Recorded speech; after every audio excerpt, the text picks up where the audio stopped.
E aí, pessoal, tudo bem? Vamos direto ao ponto. Hoje a gente vai fazer um mergulho profundo no capítulo 3 de Nosso Lar, chamado A Oração Coletiva. Imagina a jornada de uma alma saindo de um sofrimento absoluto, daquele desespero total e, de repente, encontrando uma paz e uma graça que ela nem imaginava ser possível. Para quem já curte, estuda espiritualidade e o que acontece após a vida física, essa nossa exploração de hoje traz uma reflexão fascinante sobre o poder real, palpável mesmo, do pensamento em conjunto e da compaixão. Vamos lá? Mas, olha, para a gente entender o tamanho dessa transformação, a gente precisa olhar para onde o nosso protagonista estava antes. Nas palavras do próprio André Luiz, a gente sente aquele desespero visceral, sabe?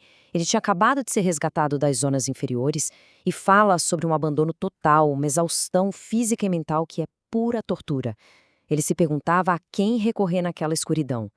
É um peso emocional absurdo registrado na obra. Ele carrega anos de tormento, batendo de frente com a falência do próprio egoísmo. Tenta imaginar o choque de um espírito completamente exausto, deitado agora numa cama de um hospital espiritual, prestes a viver algo que ia virar todas as certezas dele de cabeça para baixo. Então a gente avança para ver como esse novo cenário vai se desenhando. E a mudança é muito sutil, mas ao mesmo tempo drástica. Aquela paisagem escura e cheia de dor na mente dele começa a dar lugar ao crepúsculo, o fim de tarde na colônia. É aí que surge uma melodia simplesmente divina. E o texto descreve isso muito bem. Não é um som estrondoso, mas sim uma suave colmeia de sons subindo para as esferas superiores. Essa música celestial entra no quarto do hospital, preenche o ar e começa a derreter aquele terror inicial do protagonista. É uma mudança de clima fantástica na história. A gente sai do caos mental e entra numa organização fluídica, cheia de paz e harmonia. Agora, um detalhe que é incrível de notar é a mecânica de como essa conexão espiritual acontece. A oração lá em Nosso Lar não é cada um por si, não. É uma operação super estruturada em 3 passos perfeitamente sincronizados. Primeiro, o crepúsculo cai, funcionando como um relógio natural para a cidade. Segundo, rola uma conexão direta com as preces do governador. O engraçado é que o texto descreve isso de um jeito super tecnológico para a época, como se fosse uma transmissão de áudio e vídeo à distância, conectando todas as casas e instituições da colônia ao mesmo tempo. E o terceiro passo, a resposta de todo mundo. É uma união total. A cidade espiritual inteira para e foca a intenção num único ponto. É um show de disciplina mental. E a experiência sensorial dessa sincronia, nossa, é deslumbrante de ler. Pela transmissão, o pessoal vê a figura do governador da cidade, que logo ganha a companhia de 72 ministros reverenciáveis. E o mais legal, eles não rezam em silêncio.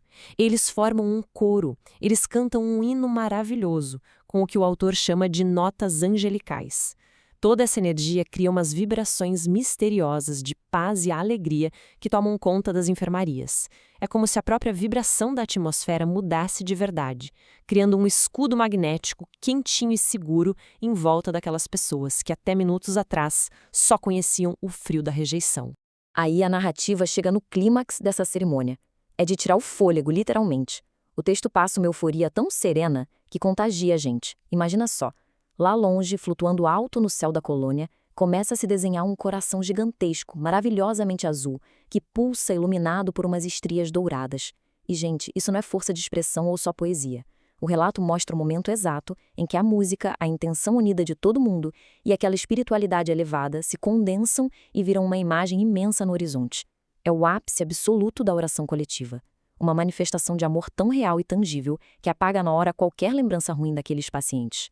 Mas espera aí, o que é isso de verdade? Pensando na física desse mundo espiritual, o pulo do gato está numa nota de rodapé incrível que o autor deixou no texto original.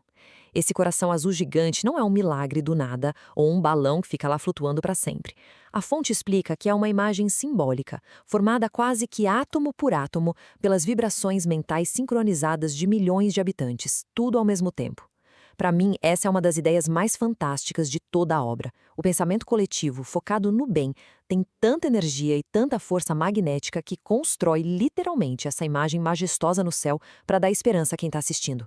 E o mais bonito é que essa manifestação imensa não fica parada lá em cima. Ela começa a derramar algo sobre as pessoas.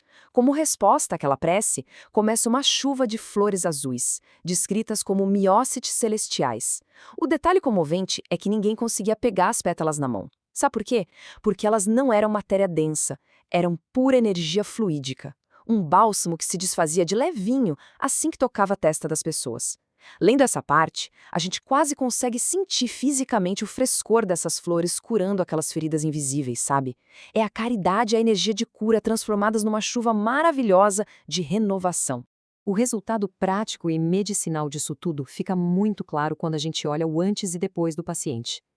Antes da oração, a narrativa mostrava um doente gravíssimo, cheio de memórias sombrias, afundado na culpa. E o depois, o relato nos confirma que tudo mudou em questão de instantes. Ele de repente se sente confortado, transformado por dentro, banhado por energias curativas. Ou seja, todo aquele espetáculo grandioso no céu não serviu só para acharem bonito. Funcionou como um choque de energia para realizar um milagre interno, totalmente silencioso que devolveu o equilíbrio mental dele. É bem nesse momento, com a mente limpa e o coração amolecido pela oração, que o ministro Clarencio chega no quarto para conversar com André. Com uma sabedoria de pai mesmo, o Clarencio aconselha que ele se acalme, que transforme aquele remorso todo em combustível para recomeçar e, acima de tudo, que confie na providência. É de arrepiar quando o Clarencio diz: "Sossega a alma, muitos de nós já perambulamos nos teus caminhos." Olha o tamanho dessa empatia. Ele não se coloca num pedestal de santo intocável. Ele entende a dor porque também já tropeçou no passado. Isso traz o protagonista de volta para o chão, para a nova realidade dele, um mundo que não é de castigo eterno, mas sim de responsabilidade, compreensão e muito trabalho útil.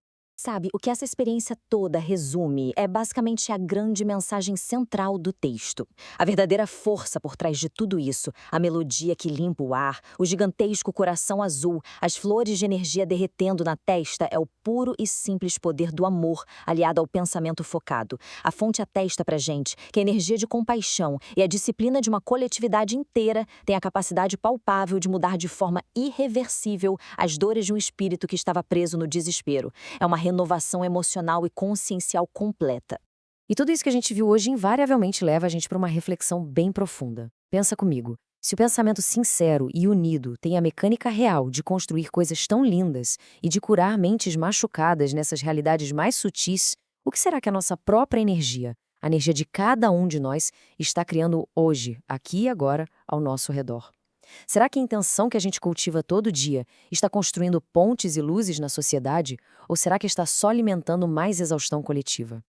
Fica aí o nosso convite silencioso para a gente entender melhor o peso e a sagrada responsabilidade de cada pensamento que a gente emite para o mundo.